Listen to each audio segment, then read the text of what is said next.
Крымско-татарские танцы не только в исполнении ансамблей, но и жителей, гостей Строгановки Симферопольского района. Так отмечают праздник урожая и плодородия Дервиза. На Дервиза Байрам катят элек, сито с горки. Если элек упадет вверх дном, то будет хороший урожай. Если вниз, то слабенький. А если упадет на бок, то зерновые будут высокими. Давайте попробуем. У нас здесь как раз все есть для этого, да? Конечно, давайте попробуем.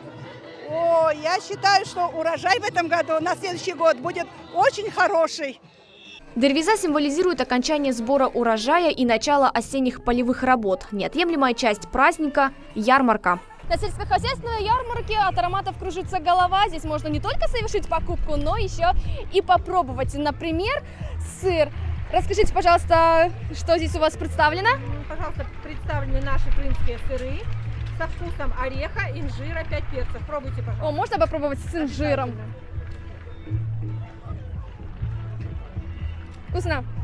Мы привлекли сельхозтоваропроизводителей, конечно, в основном Симферопольского района, Бахчисарайского, Первомайского.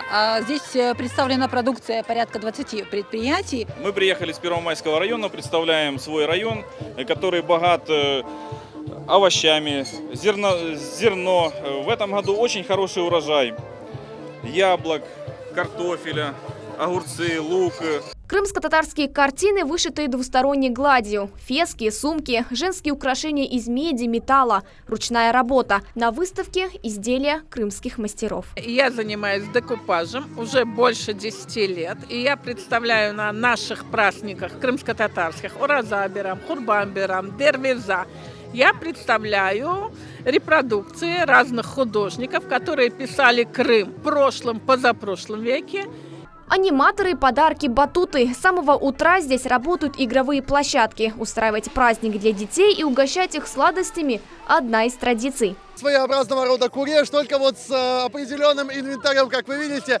Идея пришла, побеждает у нас красная, команда проиграла, победила синяя, похлопаем. Поздравляю! Вот такими вот средствами мы находим общий язык с детьми и всевозможными способами их сплочаем. Таким образом, дарим им радость, собственно. От развлечения до спорта. На этой площадке соревнования по курешу. 7 весовых категорий, более 30 участников. Сильнейший борец получит в качестве приза барана. По традиции праздник отмечают 22 сентября, в день осеннего равноденствия. Но из-за погодных условий торжество пришлось перенести. В этот день собрались сегодня все крымчане, все друг друга поздравляют. Слава Аллаху, который сегодня дал такую уникальную возможность провести этот праздник.